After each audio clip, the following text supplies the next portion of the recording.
Carta do apóstolo Paulo aos Romanos, capítulo 8. Portanto, agora nenhuma condenação há para os que estão em Cristo Jesus, que não andam segundo a carne, mas segundo o Espírito. Porque em Cristo Jesus a lei do Espírito da vida te libertou da lei do pecado e da morte. Porquanto, o que for impossível à lei, por estar enfraquecida pela carne, Deus o fez enviando seu Filho em semelhança de carne pecaminosa. E, por causa do pecado, na carne Deus condenou o pecado, para que a justa exigência da lei fosse satisfeita em nós, que não vivemos segundo a carne, mas segundo o Espírito. Porque os que vivem segundo a carne inclinam-se para o desejo da carne, mas os que vivem de acordo com o Espírito inclinam-se para os desejos do Espírito. Porque a inclinação da carne é a morte, mas a do Espírito é vida e paz. Por isso, a inclinação da carne é inimizade contra Deus, porque não está sujeita à lei de Deus, nem mesmo pode estar. Os que vivem na carne não podem agradar a Deus. Entretanto, vós não estáis na carne, mas no Espírito, se é que o Espírito de Deus habita em vós. E, se alguém não tem o Espírito de Cristo, este tal não é dele. Mas se Cristo está em vós, na verdade o corpo está morto para o pecado, mas o Espírito está vivo por causa da justiça. Se o Espírito daquele que ressuscitou a Jesus dos mortos habita em vós, aquele que ressuscitou a Cristo Jesus dos mortos também dará vida ao vosso corpo mortal, por meio do seu Espírito, que habita em vós. Portanto, irmãos, somos devedores não à carne para vivermos segundo a carne. Porque se viverdes segundo a carne, morrereis. Mas, se pelo Espírito mortificardes as obras do corpo, vivereis. Porque todos os que são guiados pelo Espírito de Deus são filhos de Deus. Pois não recebestes um espírito de escravidão para viverdes novamente atemorizados, mas um espírito de adoção pelo qual chamamos Abba Pai. O próprio Espírito testemunha ao nosso espírito que somos filhos de Deus.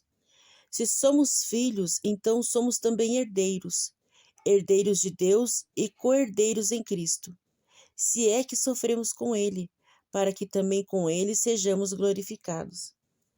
Porque considero que os sofrimentos do tempo presente não podem ser comparados com a glória que em nós será revelada.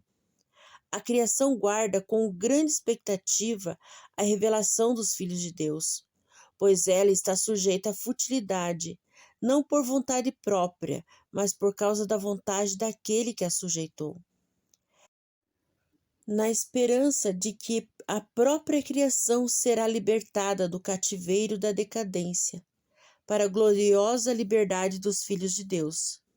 Porque sabemos que toda a criação está gemendo e suportando angústias até agora. E não só ela, mas nós também, que temos os primeiros frutos do Espírito.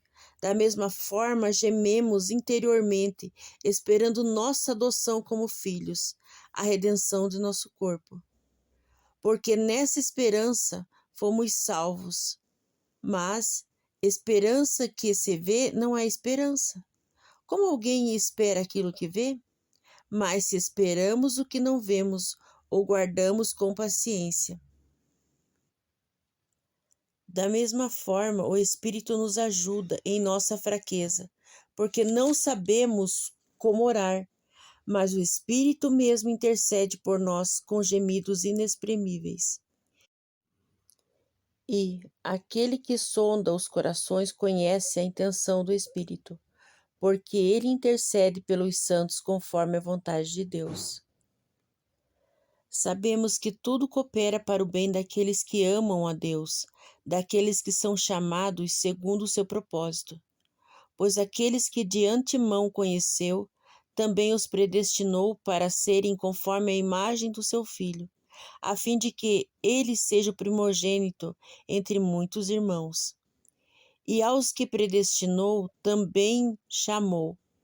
Aos que chamou, também justificou. Aos que justificou, também glorificou. Que diremos, pois, diante destas coisas? Se Deus é por nós, quem será contra nós? Aquele que não poupou seu próprio filho, mas o entregou por todos nós, como não nos dará também com ele gratuitamente todas as coisas? Quem fará acusação contra os escolhidos de Deus? É Deus quem os justifica. Quem os condenará? Foi Cristo Jesus que morreu, ou antes que ressuscitou, o qual está à direita de Deus e também intercede por nós. Quem nos separará do amor de Cristo? Será tribulação, ou angústia, ou perseguição, ou fome, ou nudez, ou perigo, ou espada? Como está escrito: por amor de ti somos entregues à morte todo dia. Fomos considerados como ovelhas para o matadouro. Mas em todas estas coisas somos mais que vencedores, por meio daquele que nos amou. Porque eu estou convencido de que nem a morte, nem a vida, nem os anjos, nem os principados, nem o presente, nem o futuro, nem os poderes, nem altura, nem profundidade, nem qualquer outra criatura poderá nos separar do amor de Deus, que está em Cristo Jesus, nosso Senhor.